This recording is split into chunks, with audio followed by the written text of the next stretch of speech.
Amen. How's everybody doing this morning? Good. Excellent, excellent. We are excited about what God is doing in this place. Amen. Pastor Tarsha said, I asked her what the word was. I said, Prophetess, what's the word this morning? And she said, territories. And I fully received that word. Amen. I believe that there are territories that belong to us, not just in the physical, but also in the spiritual. Amen. And one of the things, even as we gave, one of the things that God reminded me of last week was, he said that the forgotten seeds are about to bear fruit. That things that you've sold, things that you've been believing God for, and you forgot that you believe in him for. Or you forgot that you sowed that seed for this thing, or you forgot that what you had given towards, God says, I'm about to bring that to fruit. Amen. That's about to bear fruit. Just because you forgot about it doesn't mean it wasn't growing. Amen. Amen. Right? Amen. If I go plant a seed out there in my backyard today, I forget about it. It doesn't mean that the ground is not still working on that thing, that the soil is not still taking care of that thing, and that thing is still about to bear fruit. So God said that the forgotten seeds, he's about to bring them to bear fruit. Amen? Amen. Amen. We are continuing our series called Infinite. And if you've been here for the series, or you can catch it on, we've got our YouTube channel coming, and it's going to be on our Facebook page. But if you've been here for that series or want to go back and recap some of that, when we talk about infinite, we talk about that word means without limits, without borders, right? When we talk about what was it, Toy Story? To infinity and beyond, right? And so when we talk about infinite, we're talking about a God that has no limits.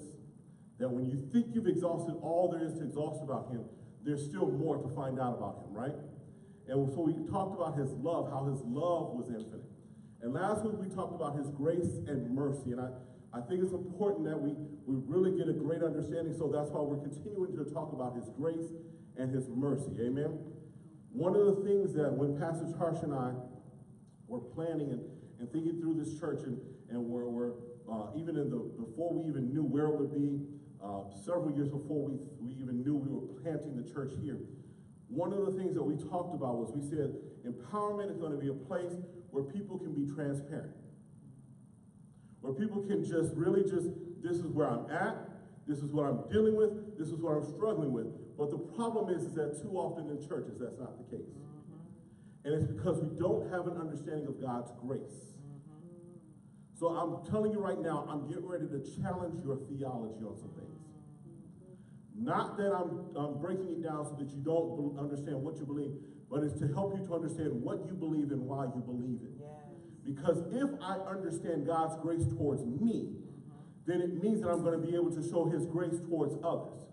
But if I don't understand his grace towards me, then when it comes to how I interact with other people, I won't be able to show them the same grace that he's shown me. Yeah. Y'all with me? Yes. And so we said that mercy is the fact that I did not bear the full weight of what I did against God. Yeah. Mercy means that he spared my life. Yeah. Grace is the unmerited favor of God.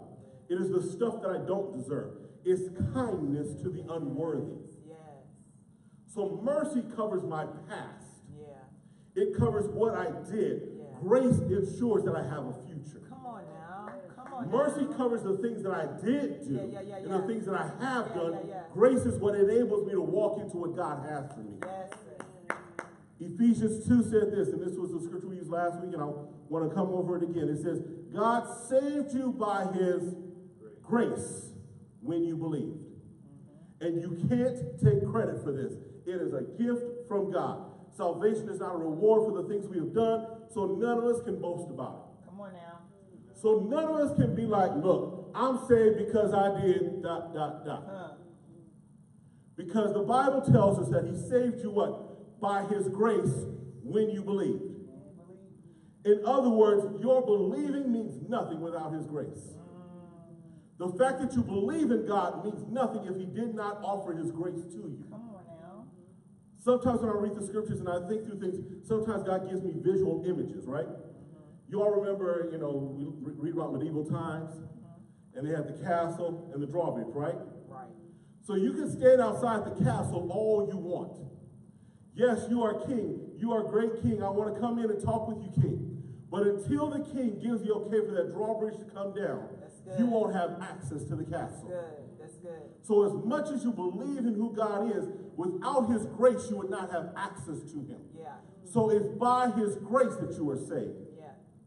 And so then we talked also about how in the Bible we talk about the 10 Commandments, and really if we study it out, we know the 10 Commandments: thou shalt not lie, thou shalt not cheat, thou shalt not steal, thou shalt have no other gods before me. But in the book of Deuteronomy, there are over 600 laws and rules. Y'all ready to hold them all? And so we see in the scriptures that when Jesus is walking the earth, Jesus' main conflict is not with the world.